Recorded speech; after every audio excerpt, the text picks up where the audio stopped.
Putting together transformations. So in this section, we'll be taking all the transformations from the previous lesson, putting them together, and then graphing them out. So we have a times x minus h plus k. Recall that a deals with whether a function is vertically stretched or compressed, depending on how big a is. If a is a negative number, we also have reflection about the x-axis.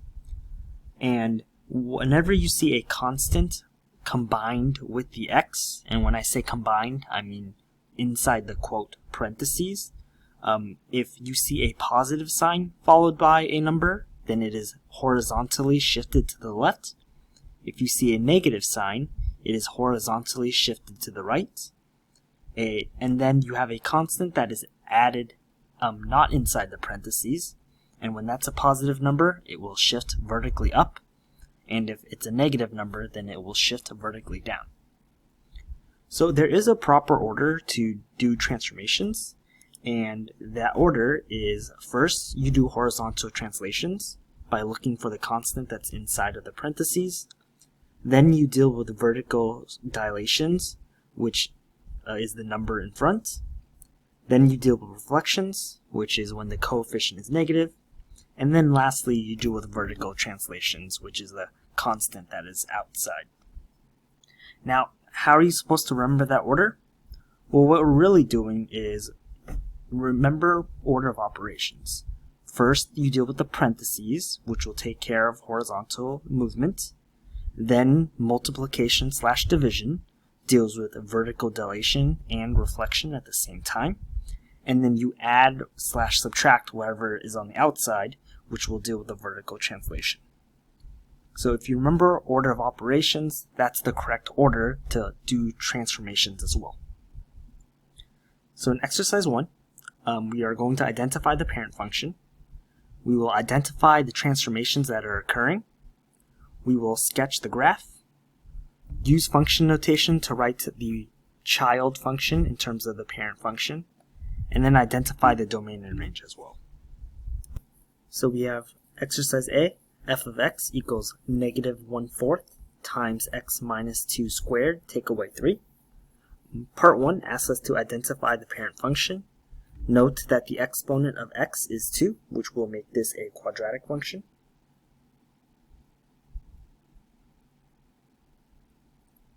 F of x equals x squared. Part 2, identify the transformations from f to g. So note that starting with the parentheses, we have a minus sign with a 2, and so this will shift the graph to the right 2 units.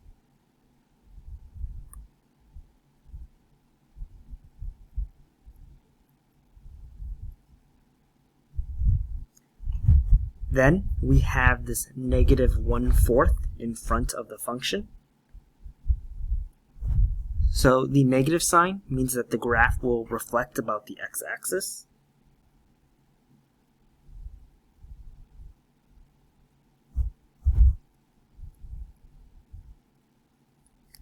And then if we ignore the negative sign, note the 1/4.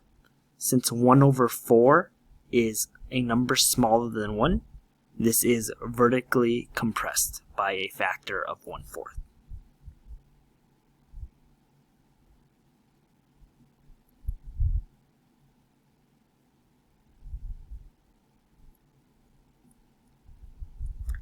And then lastly, we have this -3 that's on the outside. This will shift the graph vertically down 3 units.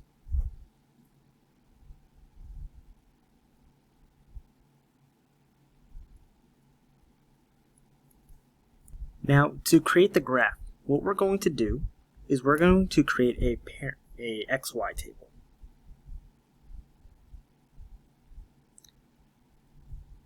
But what I'm going to do is I'm going to write the XY table for the parent graph first. So recall from previous notes, we have when x is -2, y is going to be 4. When x is -1, y is going to be 2. When x is 0, y is 0. when x is 1, y is 2, and when x is 2, y is 4. And again, this is the x, y values for the parent graph.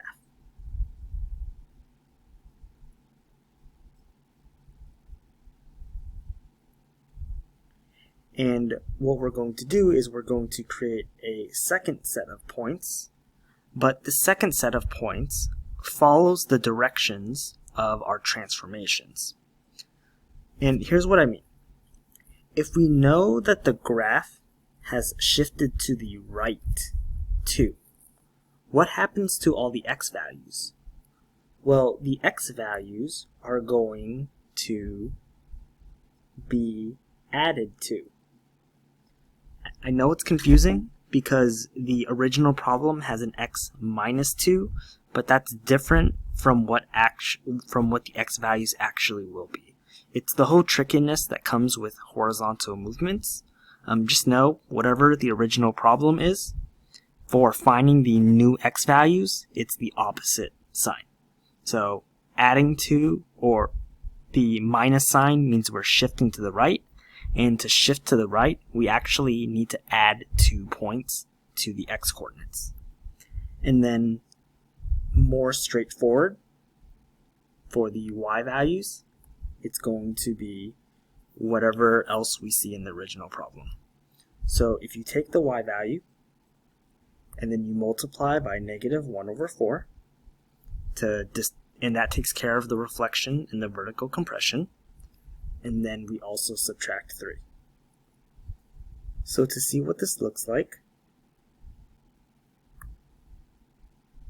if we take our first x value of negative 2, we're going to add 2 to it, and that turns into a 0. We take the first y value of 4, multiply by negative 1 over 4, which gives us negative 1, and then take away 3, gives us negative 4. So this first point, negative 2, 4, turns into 0, negative 4. Okay, where does the second point turn into? Well, we take the original negative 1, add 2, which turns it into a positive 1. Then we take the y value of 2, multiply by negative 1 over 4, which is negative 0.5. And then take away 3 gives us negative 3.5. Next, we'll take 0, 0. So 0 plus 2 is 2, and that will be our x value. Then take the y value of 0, multiply by negative 1 over 4, which gives us 0, and then take away 3, which gives us negative 3. Next, we'll take 1, 2. So take the x value of 1, add 2, which gives us 3, and then take the y value of 2, multiply by negative 1 over 4, which gives us negative 2 over 4, or negative 1/2, or negative 5. Take away 3 gives us negative 3.5. And then lastly, we have 2, 4. So take the x value of 2, add 2, which gives us 4. Then take the original y value of 4, multiply by negative 1 over 4, which gives us negative 4 over 4, or negative 1. Take away 3 gives us negative 4. So to recap, on the left, I have the x, y pairs from the parent function, which we learned about in the previous learning targets. And then using the description of the transformations, we're able to then modify or figure out the new xy coordinates. And now we can graph these points. So we have 0, negative 4. We have 1, negative 3.5.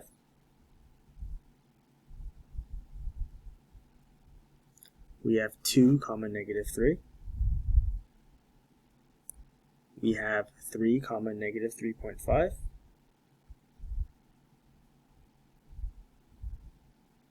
and then we have 4, negative 4.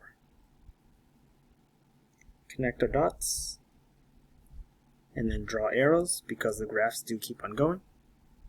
And that's it for the graph. Now for part 4, we want to use function notation to write g in terms of f. So what this is saying is we have g of x equals to some modification f of x. Well, what were the modifications? Well, the graph moved 2 to the right, and for function notation, it's take away 2, and then it was reflected about the x-axis, so we need a negative sign in the front. It was vertically compressed by a factor of 1 over 4, and then it was shifted down by 3. And then lastly, we have domain and range. The graph starts at negative infinity and ends at positive infinity for the domain. And then for the range, the graph starts at negative infinity and then it goes up till negative 3 inclusive. Okay, let's move on to the next example. We have f of x equals the square root of x plus 7 plus 3. So for part 1, this is a square root function. And that will be f of x equals square root of x. For part 2, identify the transformations. So looking inside the parentheses, we have a positive sign followed by a 7, and this will make the graph move to the left.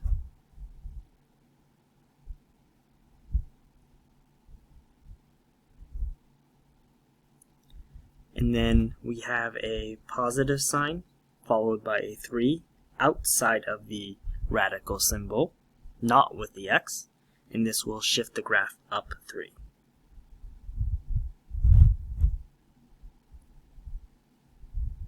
Okay, from here we will make the parent function of x and y values. And for this one, we have 0, 0, 4, 2, and 9, 3.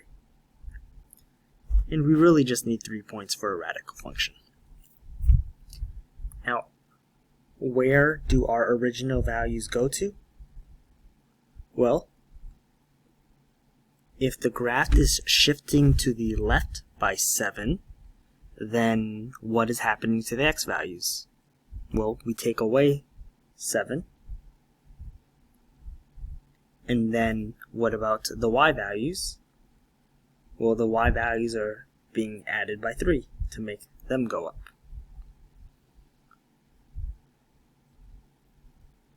So where does 0, 0 go? Well, take the original x value of 0, take away 7, which gives us negative 7, and then take the original y value of 0 and add 3, which gives us positive 3. Okay, what about the original point 4, 2? Well, 4 take away 7 is negative 3. And then the original y value of 2 plus 3 is 5. And then the last point, 9, 3. So the original x value of 9, take away 7 is 2. And the original y value of 3 plus 3 is 6. Okay. Plot the points, negative 7, 3. Negative 3, 5. And 2, 6. connect the dots, draw an arrow, and we're done with the graph. Now, for writing g as a function of x, we have g of x equals f of. So one way you can do this is look at the original problem. Notice the plus 7 on the inside, so x plus 7, and then plus 3 on the outside. So do note that when we're writing the g, which is the child function, as a result of the parent function, it matches the signs in the original problem. The only time we have to worry about this opposite effect is when we're writing a verbal description of what's happening to the graph, and use that verbal description to guide the points that we're then creating. Okay, next up we have exercise 2. Write an equation for the function that is described by the given characteristics. The parent function f of x equals the absolute value of x is shifted 4 units to the left and 8 units down. So for this problem, 4 units to the left means that we want a horizontal shift to the left. And the way we do that is we want a positive 4 inside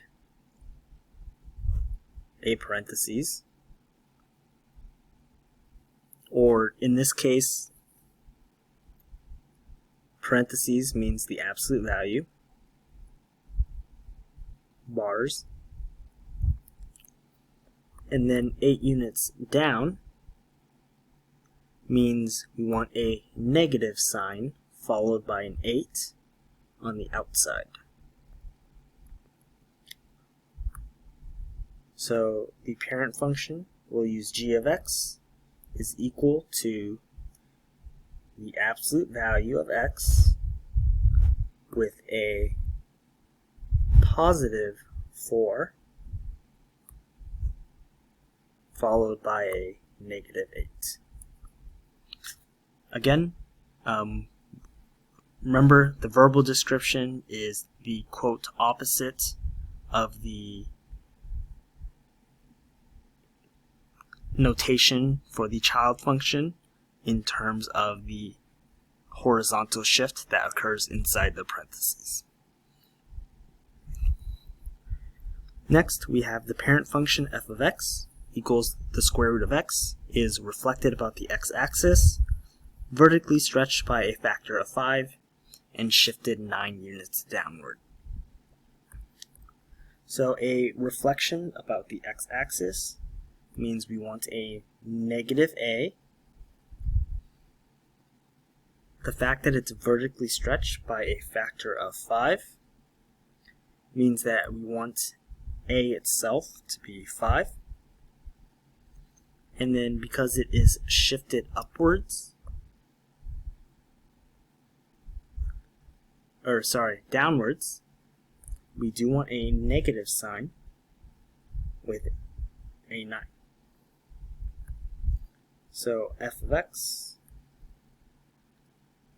equals, we want a negative 5 in front of the function times the square root of x, and then a minus 9.